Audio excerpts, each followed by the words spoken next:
His flabby arms, hugging his round knees, stares hopelessly down at the traffic, at the smaller, modern neighbouring buildings, at the countless people rushing by. He sighs heavily. He's not sure why he's still here. The old man is not well. The old man is dying. He suffers from countless ailments. His skin is discoloured. His internal organs are hemorrhaging. This was our home, and we were even tolerably happy living there until a new resident came. Our first rumour of the new resident came to us in the form of a little note pinned onto the notice board in the entrance hall. It said, "Flat 18, to be occupied, 1 week." A simple note that filled us with fear. The porter placed the note there. He knew what we wanted to know.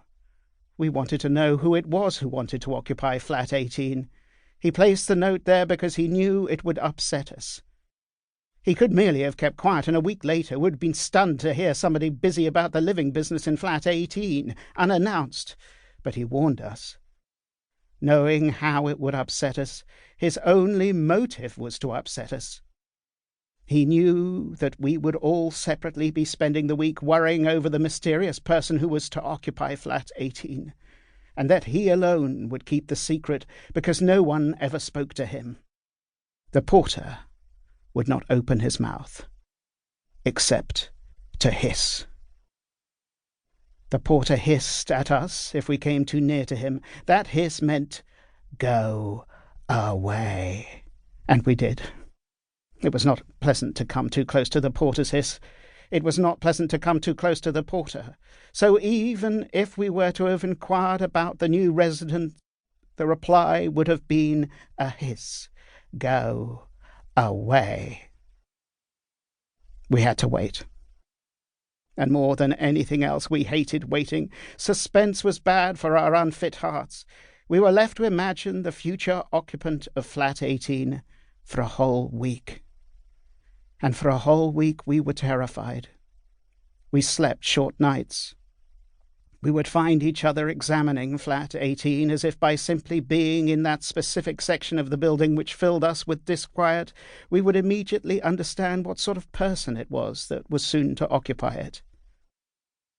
When we saw each other there, we backed away, ashamed. If we entered the flat while the porter was cleaning it, he would hiss us out of the place. We would run back to our homes shaking. Flat 18, which had been a large dressing room and bedroom when Observatory Mansions was a country residence, was now similar to the other flats on the 3rd floor. We found no clues inside it. We wanted to take floorboards out, damage the plumbing, cut the electricity lines, anything to make the new resident know that he was not welcome. We wanted to, but we did nothing. We sat thinking, paralysed by panic, with sweat on our foreheads, on the privacy of our lavatory seats, behind locked doors. We ate less. If the week had been any longer than a week, we should all have been noticeably thinner. Before the new resident arrived, there was perfect stagnation. Years had sat on years, and we had not been able to distinguish any difference between them. We were growing older, true, but since we saw each other every day, we had all, as if in conspiracy, not noticed or pretended not to notice the particulars of aging.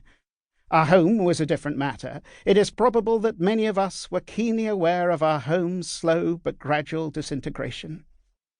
On every floor, large strips of the ubiquitous blue and white wallpaper had peeled itself from the walls. The carpets were faded and full of holes. The banisters on the top floor, where the cheaper, smaller flats were, had already collapsed. The plumbing was somewhat erratic. The electricity frequently failed.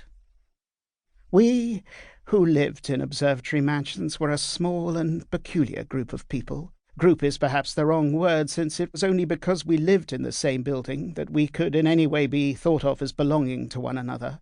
Or perhaps we had become alike after spending so much time in solitude. The more time people spend alone, the more difficult they become. How strange.